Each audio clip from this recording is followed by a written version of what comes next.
Uyu muhanzi ni umwe mu bahanzi bavuye kure cyane bishoboka kandi uyu nguyu ni umubyeyi w'abana babiri. Ni umwe mu bahanzi tutarondoye cyangwa se ibyamamare baba baragiye batangirira ku busa. Kuri uyu munsi ugasanga bageze ku rwego rushimishije. Ugasanga bafite ubuhanga yewe n'amafaranga. Ndagusuhuje, mbere y'uko dutangira waba waributse gukora subscribe kuri iyi YouTube channel Fungurasa TV show. Amazina ye ni Bruce Itahiwacu, akaba yaravutse muri Werurwe 1992. Avukira mu karere ka Ruhango mu ntara y'Amajyepfo y'igihugu cy'u Rwanda.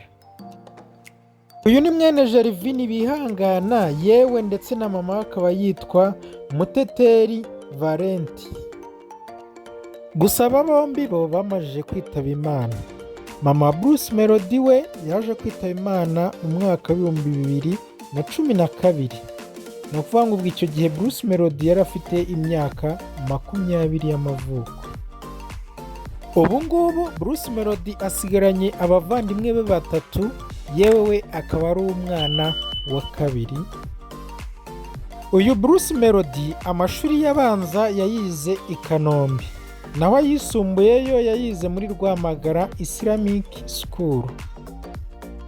Mu mwaka w'2015 nibwo Bruce Melody yabashije kwibaruka umwana w'imfura ye, ayimwita Itahiwacu Burita.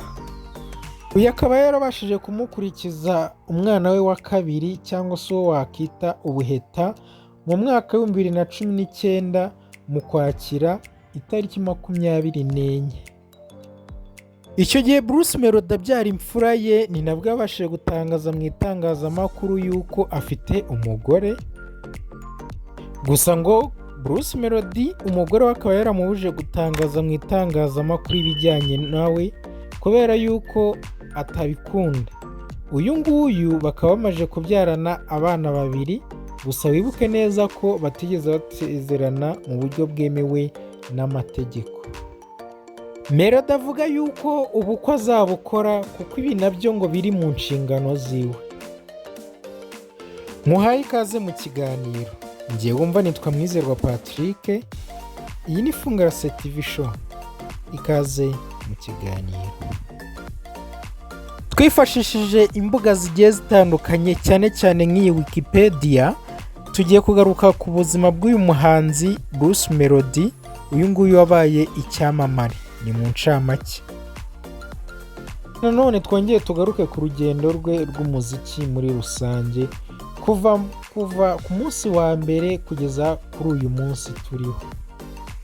Ubu ngubu Bruce Melody abitse ibikombe bigiye bitandukanye bigera ku 10. Ibi bikombe 10 yabikuye mu muziki. Uyu muziki yawugiriyemo amahirwe, ariko nanone wibuke ko yabivunikiye ku buryo buhambaye. Kuva kandi buriya akiri mu mashuri abanza. Bruce Melody yavukiye mu muryango w'abaramyi. Uyu muhanzi byatumye akunda umuziki wo kuramya no guhimbaza Imana. Uyu kandi yakuriye muri korali, ari nako hamya ko ari yakuye ubumenyi bw'ibanze mu bijyanye n'umuziki cyangwa se no kuririmba. Uyu muhanzi ageze mu mwaka wa 4 w'amashuri abanza nibwo yatangiye gutekereza ko yakora umuziki. Gusa ngo ibi byari nk'inzozi n'iz'umushumba urota ari kurya. Uyu muhanzi wakuriye mu baramyi yaje kugirwa amahirwe amenya yuko hariho ubundi bwoko bw'umuziki w'indirimbo zisanzwe zidahimbaza Imana. Izi ndirimbo akaba yarazikuye ku itsinda rya KGB. Izi ndirimbo kandi yakundaga kuzisubiramo kenshi aho yabaga ari ku ishuri yigagaho. Ahamya ko iri tsinda KGB ari ryo ryatumye akunda umuziki, ndetse anavuga yuko byatumye atekereza kuba umuhanzi nk'uko nabo bameze. Umunsi umwe Bruce Melody yibye iwabo amafaranga maze ajya gukora umuziki cyangwa se indirimbo i Cyangugu. Bruce Melody avuga yuko ibi ngibi yabishutswe n'umunyeshuri bayiganaga yewe wamaze gukatira aya mafaranga agahita acika. Uyu mugabo ariko ngo ntabwo byigeze bimuca intege kubera urukundo yari afitiye KGB. Ibi ngo byatumye yumva ko aribo bazamufasha kugera ku nzozi z'umuziki we. Melody wari utuye i Kanombe byatumye afata urugendo n'amaguru ajya gushaka iri tsinda KGB i Gikondo. Itsinda KGB muri icyo gihe mu Rwanda niryo tsinda ryari rikomeye rigezweho cyane. Igihe rero ngo Bruce Melody yagiye ayoboza iri tsinda cyangwa se aba basore aho bari batuye. Melody ahageze yababwiye yuko ari umuhanzi kandi akaba yifuza kuzamera nkabo. Icyo gihe KGB ikaba yaramusabye kuyiririmbira, bumva ngo ni umusore ufite ubuhanga n'impano itangaje. Icyo gihe nyakwigendera Henry niwe wafashe icyemezo cyo kumufasha kumujyana muri studio. Bruce Melody avuga yuko nyakwigendera Henry yamujyanye muri studio y'uwitwa Jackson aho yagombaga gukorera indirimbo yiwe ya mbere. Ngo iyi ndirimbo ntabwo yigeze ibaho kuko uwagombaga kuyikora yagiye abeshya Bruce Melody inshuro nyinshi, biza kurangira iyi ndirimbo itabashije gukorwa. Bruce Melody wavaga i Kanombe n'amaguru akajya gukora indirimbo i Nyamirambo, yasabwe kugura umuriro kugira ngo indirimbo ye ibashe gukorwa. Gusa aya mafaranga bamusabaga we ntabwo yari ayafite. Indirimbo yiwe ataha idakozwe kuko nta muriro wari uhari. Bruce Melody yakomeje agira ati nk'umuntu wagombaga gukorerwa indirimbo ni njye wagombaga kugura umuriro kuri iyo nshuro. Bruce Melody aragira ati nk'umuntu waburaga igiceri cy'ijana cyo gutega bisi, urumva ko ntashobora kubona n'ayo kugura umuriro. Gusa ngo ibi ngibi babikoraga ari nko kugira ngo bamwirukane adakoze indirimbo ye. Aya kandi ni amagambo Bruce Melody yaganiriye n'Igihe mu mwaka w'ibihumbi 2019. Iki gihe yari ari kuvuga ku rugendo rw'umuziki we uburyo rwari inzitane. Nyuma yo gushaka gukorerwa indirimbo ye yewe yaniyishyuriye bikarangira itabayeho, Itaha Iwacu yaje kumenya ko muri Kanombe hari studio nshyashya yahafunguwe. Iyi studio ikaba yari iya Ama-G The Black. Icyo gihe ngo nibwo Melody yajyaga ava ku ishuri akagenda yinyuza kuri iyo studio, akagenda akorana n'abantu bagiye bakorera muri iyo studio, bamutuma amazi yewe n'utundi tuntu tugiye dutandukanye kuri botike zaho hafi. Ngo yagendaga mu nzira agenda asaba Imana avuga ati Mana uzambabarire nzabashe kwiga ibijyanye n'umuziki. Iyi studio ngo yakorwamo na producer Jimmy yewe na piano, ariko bose bakaba barigishwaga na Junior Multisystem. Kandi icyo gihe Bruce Melody akaba yabaga ari aho ngaho, ari nako agenda atera ijisho ku bijyanye n'uko bagenda batunganya indirimbo mu buryo bugiye butandukanye. Nyuma y'igihe kitari gitoya rero nibwo Bruce Melody yagiye agira byinshi agenda amenya ku muziki bigiye bitandukanye. Wari umwana watumagwa amazi kuri botike avamo umuhanzi ukomeye w'icyamamare nk'uyu Bruce Melody tubona aha ngaha. Kandi uyu nguyu ngo akaba yaragiye atangira no gukora indirimbo zigiye zitandukanye.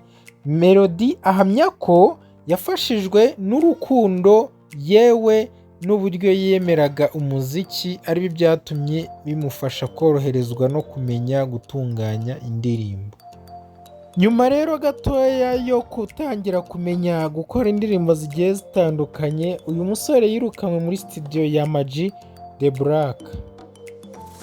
Avuga yuko yirukanwe kubera yuko yari amajije gukura kandi amajije kugenda amenya gutunganya indirimbo. Ni nuko nguko kandi yirukanwe muri studio ya Ama-G The Black. Bruce Melody akimara kwirukanwa muri studio nibwo yatangiye kwirukanka mu masitudiyo agiye atandukanye yewe hirya no hino, harimo iy'i Rwamagana n'iyo muri Ngoma. Melody akimara gusoza amashuri ye yisumbuye nibwo yatekereje yuko agomba kuvamo umuhanzi ukomeye. Wari umaze kuryoherwa n'amafaranga yo gukora indirimbo nibwo yaje guhura n'umugabo Munyaneza Janvier bita KG. Akaba yari umushoramari wa mbere wifuzaga kugura studio ya Ama G The Black, kandi iyi studio ikaba yaragombaga gukorwamo na Bruce Melody. Melody kuko yifuzaga kuba umunyabwenge mu bijyanye na studio, ni nako yifuzaga kuba ari Lick Lick wamwigisha ibijyanye na studio. Gusa ntibyamukundiye kuko Lick Lick yari afite urugendo rwo kwerekeza muri Leta Zunze Ubumwe za Amerika. Nyuma yo kubura Lick Lick, Bruce Melody yaje guhura na Fayzo. Ngaho ni naho bacuriye umugambi wo kugura studio ya Ama G The Black, ariko biza kurangira bemeje kugura iya Unlimited. Iyi kandi ikaba yari imaze gutabwa na Lick Lick. Mu kugura Unlimited, Bruce Melody yagombaga kwinjira nk'umuhanzi maze Fayzo akaza ari nk'umuproducer. Birumvikana yuko Munyaneza ari we wari nyiri studio. Uyu mugambi kandi waje gushyirwa mu bikorwa, maze uyu muhanzi atangira kuhakorera indirimbo nyinshi kandi zagiye zikundwa ziranamenyekana, harimo nka Telefone, Uzandabure, yewe n'izindi zigiye zitandukanye. Ariko nyuma yaje gutandukana na Unlimited ubwo yatangiraga kugirana ibibazo na Fayzo, maze aza kwigira muri Super Level. Muri icyo gihe amaze gusinyana amasezerano na Super Level, ibyo bintu byaje kumuviramo ibibazo byatumye ajyanwa no mu nkiko. Maze gutandukana na Unlimited, Bruce Melody yaje gukurikira Piano kuko ari we bari bamaze iminsi bakorana muri studio ya Ama G The Black. Icyo gihe Piano yakoreraga muri Bridge Record, maze ahabwa akazi muri Super Level. Mico The Best waje guhurira na Melody mu gitaramo bahuriyemo i Rusizi, niwe wiyemeje guhuza Bruce Melody n'umuyobozi wa Super Level. Igihe byarakozwe aho Bruce Melody yatangiye kugirana ibiganiro na Nsengimana Richard wari umuyobozi wa Super Level. Icyo gihe ngo bemeranyije yuko azajya ahabwa 50% y'ibyinjiye. Gusa ngo mu minsi mike bumvikanye gusa batarasinyana amasezerano, nibwo Bruce Melody yatangira kujya yikorera ibitaramo hirya no hino hatandukanye atabimenyesheje ubuyobozi bwa Super Level. Ibi byatumye habaho uburakare, maze amasezerano yari agiye gusinywa arahinduka, maze Bruce Melody abwirwa ko agomba kujya ahabwa 30% y'ibyo yinjije. Bitewe n'uko Bruce Melody yari amajije iminsi abuze umubyeyi wiwe, ibyo bintu yarabyemeye, amasezerano arayasinya. Uyu muhanzi yavugaga yuko namara kumenyekana aya masezerano azahita ayasesa. Ku nshuro ya mbere Bruce Melody yaje kwitabira Primus Guma Guma Superstar, ubwo yegukanaga miliyoni ahabwa 300,000. Ngo bitewe n'utwenda yaragiye arimo hirya no hino, byarangiye asigaranye 70,000 gusa. Uyu muhanzi ngo nyuma yo kumenyekana yaje kwigira inama yo kuva muri Super Level kubera amafaranga makeya yahabwaga. Bruce Melody yaje kumenyesha ubuyobozi bwa Super Level yuko agomba kujya ahabwa 50% byakanga bagatandukana. Melody yabikoraga kugira ngo abashe gusesa amasezerano. Icyo gihe rero Bruce Melody yaje gusabwa miliyoni 18 kugira ngo abashe gutandukana nabo.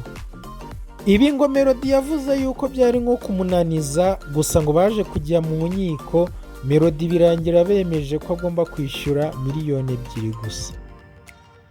Tutagiye kure ku buhanzi bw'uyu mugabo cyangwa se imyidagaduro muri rusange, ku itariki ya 17 Mutarama 2020 nibwo Bruce Melody n'umujyanama we Kabanda Jean de Dieu bamuritse televiziyo yabo Isibo TV. Isibo TV ikaba yaratangiye igaragara kuri Star Time, ikaba yaragaragaraho indirimbo z'imiziki gusa, ariko ubu ngubu iyi televiziyo ikaba ari televiziyo ikunzwe cyane ko Bruce Melody nabo bafatanyije babashije kwibikaho abanyamakuru bakomeye cyane mu bijyanye n'itangazamakuru y'imyidagaduro. Aha harimo Phil Peter, hakazamo M Irene, yewe hakazamo n'abandi. Aba bandi harimo Emarito wakunzwe kuri Royal TV, ndetse yewe hakazamo na MC Buryohe na Bianca. Aba bakaba barakorera kuri Flash FM. Isibo TV ikimara gushyirwa ku mugaragaro, hakaba haratangiye kujya hacaho ikiganiro cya M Irene na Phil Peter bita The Choice, yewe ndetse n'ibindi byinshi byakomeje kugenda biza.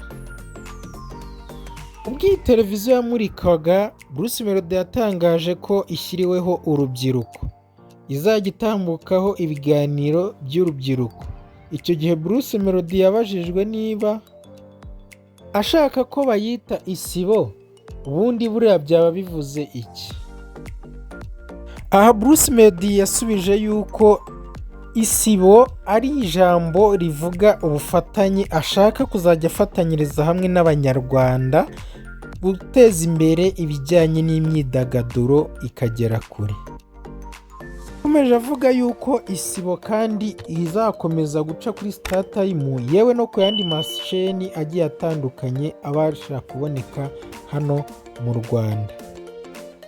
Akomeza avuga yuko Isibo kandi ifite application izi zizwi nk'izikoreshwa mu matelefoni, ngo izajya ifasha abanyarwanda bifuza kurebera kuri telefone iyi televiziyo bitabagoye. Televiziyo yaje ku isoko ry'u Rwanda ari iya 16, gusa mbere yaho hari izindi 15 zari zimenyerewe. Ngo muri izi ngizi waba ubariyemo niyo bita Kes2, iyi ngiyi ikaba ari indi sheni ya radiyo na televiziyo by'u Rwanda. Bruce Melody yakomeje atangaza yuko ineza yagiriwe nawe yatangiye kuyitura abandi, aho yashimishije abahanzi barimo Kenny Solo yewe na Juno Kizigenza. Aba nabo bakaba baratangiye kuba abantu bakomeye mu muziki wa hano mu Rwanda.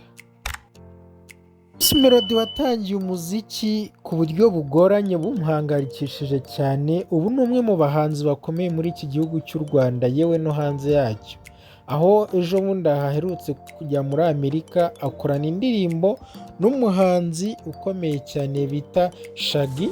Iyi ni indirimbo Funga Macho, ikaba yari indirimbo Bruce Melody basuranyemo na Shaggy. Indirimbo ikaba iri kubica bigacika hano mu Rwanda yewe no mu gihugu cya Amerika, ikaba imaze kumenyekana.